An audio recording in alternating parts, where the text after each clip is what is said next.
எல்லோருக்கும் வணக்கம். இது Coimbatore Sri engineering hollow block machine manufacturing. போன வீடியோவில் பார்த்தீங்கன்னா நான் rotary fly ash brick make machine அதை பற்றி பேசியிருப்பேன். அந்த வீடியோ சொல்லியிருப்பேன். அடுத்த நியூ லான்ச்சிங் ஒன்று ஃப்ளையாஷ் மிஷின் வரப்போகுதுன்னு. அதுதான் இந்த மிஷினு. வாங்க இதை பற்றி நீங்கள் பார்த்துடலாம். நாங்கள் ஃப்ளையாஷில் பார்த்தீங்கன்னா 6 பிளாக்கு, 8 பிளாக்கு, 10 பிளாக்கு, 12 பிளாக்கு, அதாவது பெல்ட் மாடல் பண்ணிட்டு இருந்தோம். பார்த்தீங்கன்னா அடிச்சு பெல்ட்டில் வந்துட்டே இருக்கும். இது ஒரு புது மாடல். இது என்ன புது மாடல் அப்படின்னா பார்த்தீங்கன்னா இதுக்கு பெல்ட்டும் கிடையாது, பேலட்டும் கிடையாது. இங்கே பாருங்கள், முன்னாடி பெரிய திக்னஸான ஒரு பிளேட் கொடுத்துருக்கேன். இந்த பிளேட் எப்படி வேலை செய்யணும் பார்த்தீங்கன்னா, இங்கே ஒரு கீழே ஒரு சிலிண்டர் ஜாக் மாட்டிருக்கிறேன். இந்த சிலிண்டர் என்ன பண்ணும், நீங்கள் கல் அடிச்சதுக்கப்புறம் மேலே மொத்தமாக தூக்கிறோம். இந்த பிளேட்டு உள்ளே போய் அந்த கல்லை வாங்கி வெளியே வந்துடும். அப்போ நமக்கு என்ன ஆகுதுன்னா, இந்த பெல்ட் ஓடும்போது இந்த மண் சிக்கிற வேலைக்கு அந்த மாதிரி வேலையெல்லாம் இருக்காது. இது நீட்டாக அந்த பிளேட் மட்டும் போயிட்டு வரும், வெளியே அழகாக வந்துடும். நம்ம கல் டேமேஜ் இல்லாமல் அழகாக தூக்கி வச்சுக்கலாம். அதனால் இந்த நியூ லான்ச்சிங் போட்டுக்கிறோம். இது மட்டும் இல்லாமல் இதோடைய ஸ்ட்ரக்சர் பிளேட்டுக்கு பார்த்தீங்கன்னா ரொம்ப ஹெவியாக போட்டிருக்கோம். இங்கே வந்து பார்த்தா தெரியும் உங்களுக்கு. இது வந்து 25 திக்னஸ் பிளேட்ஸ் எல்லாமே. இது கூட நான் அடிஷனலாக வந்து இங்கே ஒரு பிளேட் போட்டிருக்கேன், அரேஞ்ச் பிளேட் போட்டிருக்கேன். இந்த அரேஞ்ச் பிளேட்டை பார்த்தீங்கன்னா எல்லா பக்கமே ஏரோல்ஸ் போட்டிருக்கேன் பாருங்கள். ஏரோல்ஸ் போட்டு அதை வந்து எல்லாம் மிக் வெல்டிங் போட்டிருக்கேன் 2 சைடும். இது ஏன் அப்படி போட்டிருக்கேன் அப்படின்னா, இதோடைய ஸ்ட்ரக்சர் பார்த்தீங்கன்னா ரொம்ப ஹெவியாக இருக்கணும். எதனால் ஹெவியாக இருக்கணும்னா, இந்த சிலிண்டர் பாருங்கள். இந்த சிலிண்டர் பார்த்தீங்கன்னா 150 ஐயா உள்ள சிலிண்டர் போட்டிருப்பேன். அது பார்த்து ஹைட்ராலிக் ப்ரெஸ்ஸிங் சிலிண்டரு. அந்த 150 ஐயா போடும்போது இந்த பிளேட்டை இன்னும் அதிகப்படுத்திருப்பேன். பழைய மிஷினை விட பார்த்தீங்கன்னா இது இன்னும் ஜாஸ்தி பண்ணியிருக்கேன். இந்த பிளேட் ஜாஸ்தி பண்ணியிருக்கேன், இதுவும் ஜாஸ்தி பண்ணியிருக்கேன். அப்போ என்ன ஆகுதுன்னா, இந்த ப்ரெஸ்ஸிங் 150 அமுத்தும் போது நமக்கு ஸ்ட்ரக்சர் வந்து கிராக் ஆகக்கூடாது. அதுக்காக என்ன பண்ணிட்டேன், ஏரோல்ஸ் மாதிரி செட்டப் போட்டு இதுலேயும் மிக் வெல்டிங் போட்டு இங்கேயும் மிக் வெல்டிங் போட்டு சைட்லேயும் பாருங்கள் இங்கேயும் மிக் வெல்டிங் போட்டிருப்பேன். மிக் வெல்டிங் போட்டு எல்லா பக்கம் பார்த்தீங்கன்னா மிக் வெல்டிங் உள்ள அணைச்சி போட்டிருப்பேன். ஃப்ரண்ட் மட்டும் இல்லை, பேக் சைடும் கொடுத்துருக்கேன் பாருங்கள். அதே மாதிரி பேக் சைடில் பார்த்தீங்கன்னா ஏரோல்ஸ் போட்டு இங்கேயும் கொடுத்துருக்கேன் பாருங்கள். சேம் கான்செப்ட் தான் பின்னாடி கொடுத்துருப்பேன். இந்த சிலிண்டர் டயர் ராடு பார்த்தீங்கன்னா 180 டயர் இருக்கும். இந்த ராடு பார்த்தீங்கன்னா ப்ரெஸ்ஸிங் வந்து ரொம்ப பயங்கரமாக இருக்கும். இதுக்கு வர மவுண்டிங் பிளேட் ஃபிளான்ச் இது பெருசாக இருக்கும். அதே போல் இந்த ரேபிட் சிலிண்டருக்கு வர உண்டான பார் இது ரொம்ப பெருசாக ஹெவியாக கொடுத்துருப்பேன். இதே பெருசாக ஹெவியாக கொடுத்துருக்கேன்னா இந்த வாரத்தில் லான்ச் பண்ணிக்கிற மாதிரி மெத்தடு. அந்த ராடு வந்து பெண்டாகும் இருக்கிறதுக்காக பெருசாக கொடுத்துட்டேன். அது மட்டும் இல்லாமல் கீழே பார்த்தீங்கன்னா ஒரு ரப்பர் புஷ் மாட்டிருக்கேன். கீழ் பாட்டம் டேயில் ஒரு ரப்பர் புஷ் மாட்டிருக்கேன். இதுக்காக அப்படி பார்த்தீங்கன்னா உட்காரும்போது ஸ்மூத்தாக உட்காரக்க, அதாவது டம்மு நடிக்காமல் ஒரு ஸ்மூத்தாக உட்காரக்க வேண்டி இந்த ரப்பர் புஷ் கொடுத்துட்டேன். அது மட்டும் இல்லாமல் இந்த ஃபீடர் போயிட்டு வரக்கூடிய ஃபீடர் பார்த்தீங்கன்னா இது கல்லை ரிமூவ் பண்ணக்கூடிய ஃபீடர். இந்த ஃபீடர் பார்த்தீங்கன்னா 2 ரோலர் கொடுத்துட்டேன். இங்கே பாருங்கள், இந்த ரோலர் வந்து என்ன பண்ணுங்க கேட்டிங்கன்னா நல்லா ஃப்ரீயாக சுற்றும். இந்த பிளேட்டை வந்து வெளியே ரிமூவ் பண்ணாது, அப்படியே அமுத்தி பிடிச்சிக்கிடும். அதே போல் ஃப்ரண்ட் சிலிண்டருக்கு உண்டான மவுண்டிங் வந்து இங்கே கொடுத்துருக்கேன் பாருங்கள். இந்த மவுண்டிங் கொடுக்கும்போதே இந்த கொடுத்துருக்கேன் பாருங்கள். ஃப்ரெண்ட் பக்கம் கொடுத்துட்டேன்.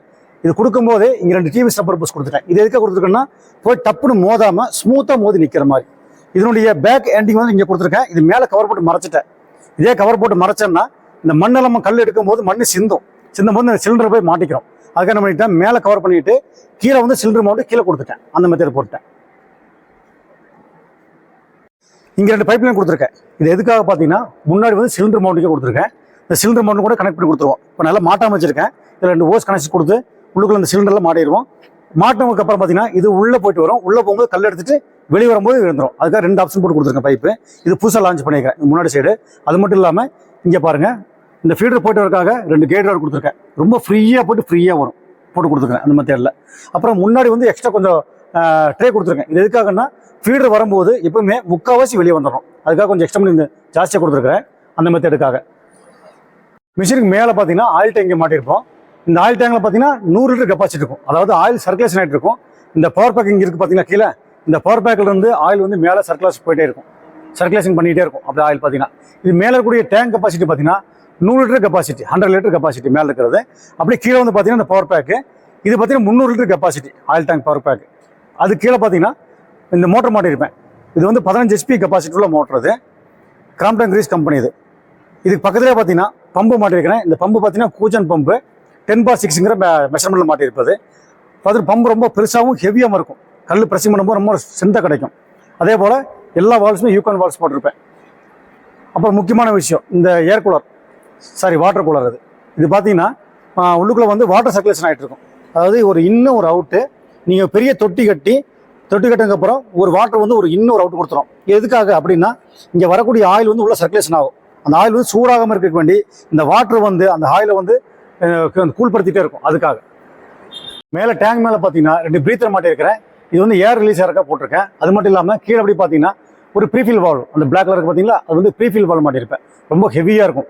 அதான் மிஷினுடைய மூளையே பார்த்தீங்கன்னா நல்லா உள்ள ப்ரெஷ்ஷாக அமுத்தக்கூடிய வேலை தான் அந்த ப்ரீஃபில் வால்வ் வேலை. அப்புறம் இது வந்து ஸ்டோரேஜ் பாக்ஸ். இது பார்த்தீங்கன்னா ஃப்ளையாஷ் மிஷின் ரா மெட்டீரியல் விழுகும் போது அது ஸ்டோரேஜ் பாக்ஸ். இது கெப்பாசிட்டி பார்த்தீங்கன்னா உங்களுக்கு ஒரு 600 கேஜி பிடிக்கும் உள்ளுக்குள்ள, கெப்பாசிட்டி 600 கிலோ பிடிக்கும் உள்ளுக்குள்ள. அந்த மெத்தடில் போட்டிருக்கேன். அப்புறம் பைப் லைன்ஸ் எல்லாமே மேலே வந்து கனெக்ட் பண்ணி எல்லாமே அரெஸ்ட் பண்ணிட்டேன். எங்கேயும் வெளியே விழுகாத மாதிரி அரெஸ்ட் பண்ணி அங்கங்கே கிளான் போட்டு, அதாவது நம்ம இந்த ஸ்பீடு போயிட்டு வரும்போது இந்த பைப் லைன்ஸ் எங்கேயுமே அசரக்கூடாது. அதுக்காக என்ன பண்ணிட்டேன், எல்லா பக்கம் போட்டு லாக் பண்ணி நிறுத்திட்டோம். பைப் லைன் பார்த்தீங்கன்னா எல்லா பக்கம் போட்டு கிளாம்ப் போட்டு அரெஸ்ட் பண்ணி நிறுத்திடுவோம். அங்கே மட்டும் இல்லாமல் இங்கே பாருங்கள், பைப் லைன் இங்கேயும் கிளாம்ப் போட்டிருக்கேன், இங்கே அவுட்லையும் போட்டிருக்கேன், கீழேயும் போட்டிருக்கேன். இப்போ என்ன பண்ணிட்டு நான் எல்லா பக்கமே மேக்ஸிமம் முடிஞ்ச வரைக்கும் பைப்லேயே கொடுத்துட்டேன். அதாவது முடியாத பட்சத்தில் நம்ம ஓஸ் கொடுத்து கனெக்ட் பண்ணுற மாதிரி முக்கால்வாசி எல்லாமே பார்த்தீங்கன்னா பைப் லைனில் கொடுத்துருக்கேன் பாருங்க எல்லாமே. அது மட்டும் இல்லாமல் இங்கே ஒரு சேஃப்டி கார்டு எதுக்காக போது இந்த ரோலர் இங்கே போயிட்டு வரும். இந்த ரோலர் பார்த்தீங்களா, இந்த ரோலர் போயிட்டு வரும்போது நம்ம யாரும் கை வச்சிடக்கூடாது. ஒர்க்கர்ஸ் பார்த்தீங்கன்னா தெரியாமல் கை வச்சிடக்கூடாது. அதுக்காக ஒரு சேஃப்டி கார்டு போட்டிருக்கேன். அது மட்டும் இல்லாமல் மண் உள்ளே விழுகக்கூடாது, அதுக்காக போட்டிருக்கேன். இது வந்து ஃபீடர். இதை வந்து ஃபீடர் பார்த்தீங்கன்னா இதோட திக்னஸ் பார்த்தீங்கன்னா 12 போட்டிருக்கேன். சைடு பார்த்தீங்கன்னா 20 போட்டிருக்கேன். இது ரொம்ப மெயினான விஷயம். இது வந்து தேய்மானம் ஆகக்கூடாது. நடுவில் வந்து ஒரு ஓப்பன் கொடுத்துருக்கேன், அதுக்குள்ளே வந்து மண்ணு போய் விழுகும். அந்த மெத்தடு. இதுக்குண்டான சிலிண்டர் இங்கே போட்டிருக்கேன். இப்போ சிலிண்டர்ஸ் பார்த்தீங்கன்னா எதுவுமே நான் ஓஸ் கனெக்ஷன் கொடுக்காம வச்சிருக்கேன். ஏன்னா இது டெலிவரி கட்டியாக நிற்கிறனால, இது டெலிவரி கிளம்புது, அதனால தான் எதுவுமே கனெக்ஷன் கொடுக்காம வச்சிருக்கேன். சைடில் போனதுக்கப்புறம் தான் நாங்கள் எல்லாம் கனெக்ஷன் கொடுப்போம். நாங்கள் பண்ணக்கூடிய பிளேட்ஸ் ஆகட்டும், சேனல் ஆகட்டும், எல்லாமே லேசர் கட்டிங் தான். சேனல் உள்பட எல்லாத்துக்குமே லேசர் கட்டிங் வச்சிருக்கோம். லேசர் கட்டிங் மொத்தம் 3 மிஷின் வச்சிருக்கோம். சேனல் கட்டிங்காக ஒன்று, திக்னஸ் பிளேட்டுக்கு ஒன்று, திக்னஸ் கம்மியாக ஒன்று, எல்லாமே லேசர் கட்டிங் தான். பாருங்கள் லெக்கில் எவ்வளோ அழகாக இருக்குது பாருங்கள். லெக்கில் எவ்வளோ அழகாக வெட்டி போட்டிருக்க பாருங்க. இதெல்லாம் பார்த்தீங்கன்னா 0 இருக்கும் எல்லாமே.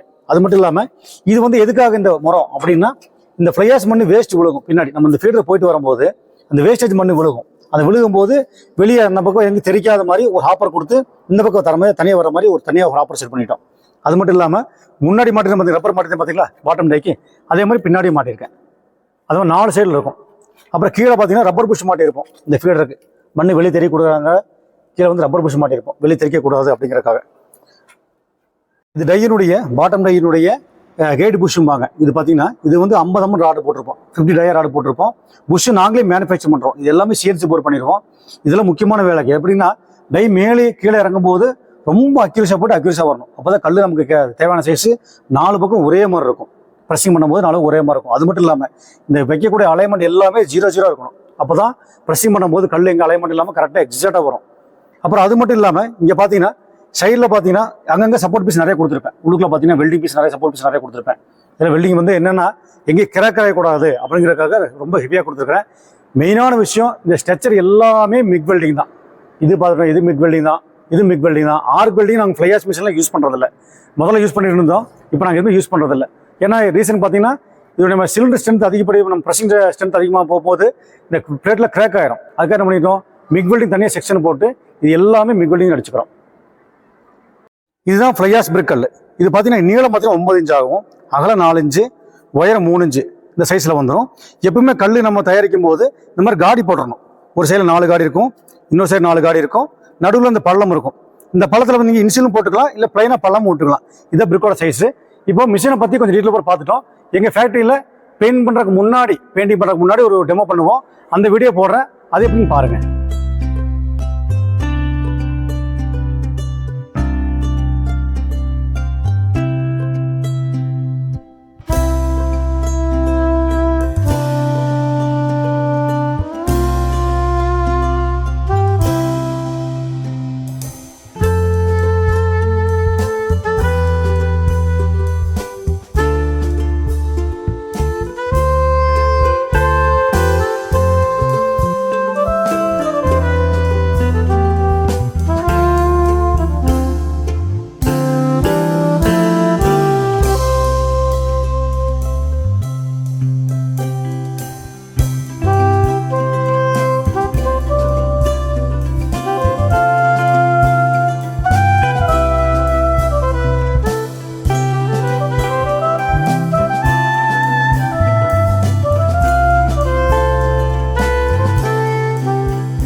மிஷினை பற்றி கொஞ்சம் டீட்டெயில் பூரா பார்த்துட்டோம். அதாவது என்னென்ன மெட்டீரியல் போட்டிருக்கிறேன் அப்படிங்கிற கொஞ்சம் தான் பார்த்துருக்கோம், நிறைய பார்க்கல. ஏன்னா இன்னும் நிறைய விஷயங்கள் இருக்குது சொல்லக்கூடிய விஷயங்கள். டிவிஎஸ் போல்ட் நட் ஆகட்டும், அந்த பவர் பேக்கில் என்னென்ன போட்டிருக்கேன் அப்படிங்கிற நிறைய விஷயங்கள் இருக்குது. எல்லாமே என்னால் பதிவு பண்ண முடியாது. கஸ்டமர் நேரில் வரும்போது அவங்க பூரா எக்ஸ்பிளைன் கொடுத்துருவேன். அது மட்டும் இல்லாமல் இது ஒரு பேக்கேஜாக வரும். எப்படி பேக்கேஜாக வரும் கேட்டிங்கன்னா, ப்ரெஸ்ஸிங் மிஷின் 1, ஃப்ளையாஷ் மிஷின் 1, இது வந்து பேன் மிக்சர் மிஷின் 1, இது வந்து 500 kg கெப்பாசிட்டி, 500 கெப்பாசிட்டி இது 1, ஹைட்ராலிக் பேலட் ட்ராலி 2. இந்த பேலட் ட்ராலி பார்த்தீங்கன்னா பிரிக் ஷிஃப்ட் பண்ணக்கூடிய பேலட் ட்ரக் ட்ராலி இது 2 வந்துடும். இது 20 அடி கன்வேயர் ஒன்று வந்துடும். அப்புறம் இது இல்லாமல் 4 சின்ன ட்ராலி வரும், அது உள்ளே வச்சுருக்கேன். இது மொத்த பேக்கேஜாக வந்துடும். இது வந்து 6களுக்கும் பொருந்தும், 8களுக்கும் பொருந்தும், 10களுக்கும் பொருந்தும், 12களுக்கும் பொருந்தும். இப்போ இந்த மிஷினை பார்த்தீங்கன்னா நாங்கள் கம்பெனியில் உற்பத்தி பண்ணி டெமோ பண்ணி இது ஓகே அப்படி பண்ணது இப்போ வெளியே விட போகிறோம். இந்த மிஷின் இந்த பேக்கேஜ் இப்போ எங்கே போகுதுன்னு பார்த்தீங்கன்னா தருமபுரி போகுது. இந்த மொத்த பேக்கேஜ் இது பார்த்தீங்கன்னா எல்லாம் தருமபுரி எல்லாம் ரெடி ஆயிடுச்சு, எல்லாம் பேக்கிங் பண்ணிட்டு இருக்கிறாங்க. அதனால் அவசரமாக அந்த வீடியோ போட்டுக்கிறேன். இப்போ இந்த மிஷினை பற்றி எல்லாம் பார்த்துட்டோம். இப்போ இதோட ப்ரைஸ் டீட்டெயில்ஸ் தெரிஞ்சுன்னா டிஸ்கிரிப்ஷனில் என்னுடைய கான்டாக்ட் நம்பர் கொடுத்துறேன், எனக்கு கால் பண்ணுங்கள். இன்னும் தெளிவாக விளக்கமாக சொல்லித்தரேன். நன்றி, வணக்கம்.